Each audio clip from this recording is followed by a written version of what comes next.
O real digital já é uma realidade e agora tem até nome próprio, Drex. Mas afinal de contas, o que devemos esperar dessa moeda digital do governo?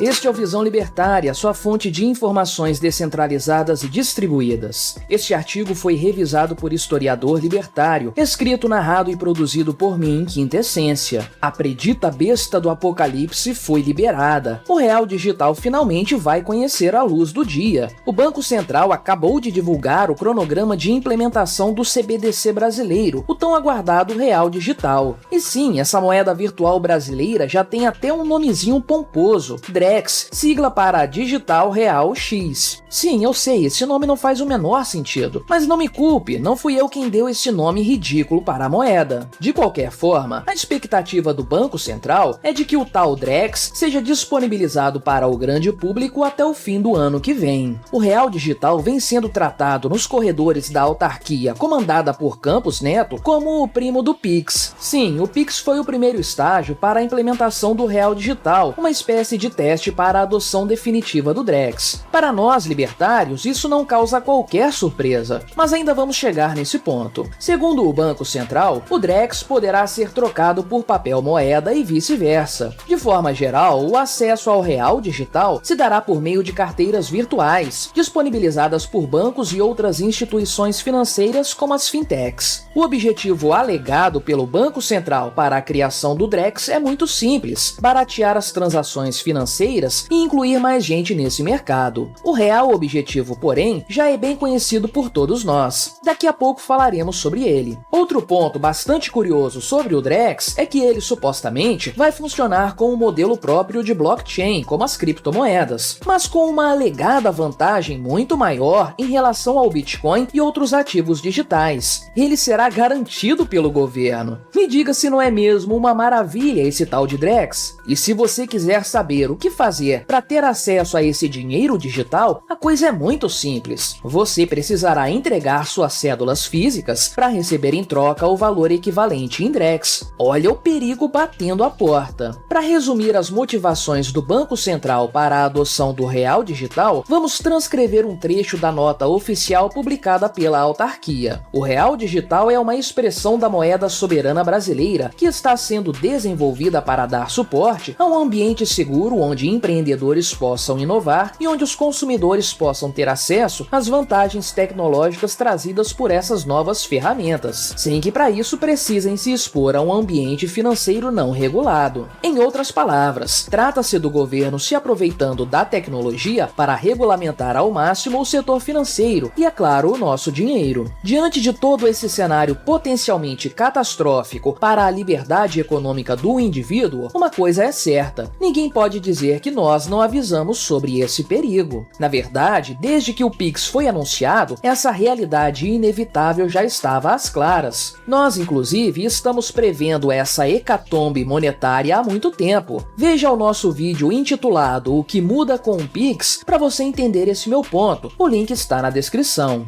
A verdade é que o mundo inteiro caminha na direção da adoção dos CBDCs, ou Central Bank Digital Currency, na sigla em inglês. Essas moedas digitais criadas pelos bancos centrais representam o ápice da centralização monetária nas mãos do Estado. Conforme a economia mundial caminha para o colapso por conta de medidas desastrosas adotadas por inúmeros governos ao redor do globo, essa realidade se torna inevitável. Os governantes sabem que não tem alternativa a não ser fechar o cerco, destruindo de vez a liberdade econômica em escala global. Agora, no caso específico do Brasil, que atualmente é comandado por uma cleptocracia famosa pelas maneiras heterodoxas com que trata a economia, os nossos problemas acabam sendo de curto prazo mesmo. Para os brasileiros, o Drex representa uma série de riscos econômicos e para a liberdade individual, tão logo sua adoção se concretize de vez. Em primeiro lugar, o uso disseminado dessa moeda moeda digital centralizada vai facilitar a vida do Estado em se tratando de fiscalização e tributação. Impostos poderão ser cobrados de forma automática caso os sistemas do governo dialoguem entre si, e nós já vimos isso acontecendo em outras áreas. Ocultar ganhos financeiros e receitas do Estado vai se tornar uma tarefa cada vez mais difícil, uma vez que tudo vai passar pelos computadores do Banco Central. Em segundo lugar, vai ser muito mais fácil para o governo criar dinheiro do nada. Países hiperinflacionários como a Argentina têm grande dificuldade para imprimir as cédulas necessárias para a demanda estatal. É por isso, inclusive, que os argentinos já estão muito adiantados em seus planos de tornar toda a economia do país virtual. Quando as barreiras físicas, ou seja, a capacidade de imprimir cédulas, forem removidas, o céu será o limite para os políticos gastadores e seus planos populistas. Com o nosso passado inflacionário e com o PT no poder, essa notícia deveria nos deixar de cabelo em pé. E por falar em passado, o fato é que a digitalização completa da economia fará dos confiscos algo tão fácil quanto uma brincadeira de criança. Nunca descarte essa possibilidade, meu amigo. Isso já foi feito no passado, na década de 90, sob o governo de Fernando Collor. Isso poderá ser feito novamente. Talvez, se eu lhe disser que o Banco Central também planeja disponibilizar tokens para investimento e aplicações no Tesouro Direto por meio do sistema do Drex, você vai perceber que o confisco não é apenas um risco. É uma possibilidade muito real. Porém, o grande risco dessa história de real digital e que faria a coisa se tornar um verdadeiro apocalipse é a possibilidade de estarmos mesmo caminhando para uma economia exclusivamente digital. Ou seja, um cenário em que o dinheiro de papel não será mais aceito, apenas o Drex será a moeda corrente do país. Nesse caso, o autoritarismo estatal atingiria patamares que fariam Adolf, Stalin e Mao corarem de vergonha e desejarem viver no momento atual. Nesse tipo de economia, ninguém poderia negociar sem a chancela do Estado. Se por algum motivo o Estado decidisse lhe punir, você não poderia nem pagar nem receber dinheiro de ninguém. Há alguns anos, você até poderia achar essa ideia um completo absurdo. Porém, diante de fatos mais recentes, qualquer brasileiro já entende que essa hipótese é bastante realista. Imagine o poder que um Supremo Ministro teria se com uma simples canetada, um indivíduo fosse imediatamente impedido de usar seu dinheiro. Ninguém iria segurar o Xandão. Não que isso não esteja acontecendo hoje, mas o poder desses tiranos seria muito maior e até simplificado pela tecnologia, sendo questão de minutos para destruir a vida de alguém. Em suma, é isso que significa o, entre aspas, ambiente seguro e regulamentado proposto pelo Banco Central do Brasil, uma economia em que nada poderá ser feito sem a chancela do Estado. E aí você já sabe, se você não estiver nas graças do rei, você vai morrer de fome. Poucas coisas podem conferir poderes tão ditatoriais a um Estado quanto o real digital. E nós estamos vendo essa besta ser parida diante de nossos olhos. A verdade é que, como tudo nesta vida, quando o Estado nos oferece segurança, ele na verdade quer tomar a nossa liberdade. No fim, ficamos sem os dois. Mas diante dessa desgraça de proporções apocalípticas, o que fazer? Aceitar a realidade e entregar nossas esperanças nas mãos do Estado, torcendo para que os políticos não usem o Drex para nos escravizar? Bem, a verdade é que felizmente nós temos uma chance. Um visionário ou alguns visionários perceberam o caminho que a moeda estatal estava tomando lá em 2008 e resolveram criar uma alternativa para esse dinheiro de mentirinha. É claro que estamos falando do Bitcoin. Diante da tentativa mais agressiva por parte do Estado de ter todo o patrimônio do povo para si, nossa única alternativa é adotar um dinheiro que não esteja sob controle de um banco central. A partir da implementação total do Drex, não haverá um único centavo estatal circulando pela economia que não possa ser imediatamente ligado a seus utilizadores. Esse será o maior patamar de controle social já experimentado pelo homem, mas aqueles que estiverem fora desse sistema ainda terão uma chance. No caos econômico que está sendo inaugurado pelo Banco Central e que será copiado em tantos outros países, o Bitcoin se converte em nossa única tábua de salvação. É claro que não estamos aqui fazendo recomendações de investimentos, nem dizendo o que você deve fazer com seu dinheiro. dinheiro. Porém, nos sentimos na obrigação de avisar que a janela de tempo em que ainda é possível trocar dinheiro estatal de mentirinha pelo ouro digital está se fechando. Em não muito tempo, a humanidade estará dividida em dois grupos: aqueles que possuem um dinheiro de verdade livre do controle estatal e aqueles que serão escravos das moedas estatais digitais. Enfim, deixamos como recomendação o vídeo Onde Guardar Bitcoin, para você saber como deixar suas criptomoedas longe das garras estatais. O link está na descrição. Obrigado por sua audiência. Se você gostou deste vídeo, deixe o seu like e o compartilhe com os seus amigos para difundir as ideias da liberdade. Se quiser ser notificado de outros vídeos, clique em se inscrever e depois no ícone da campainha. Até a próxima!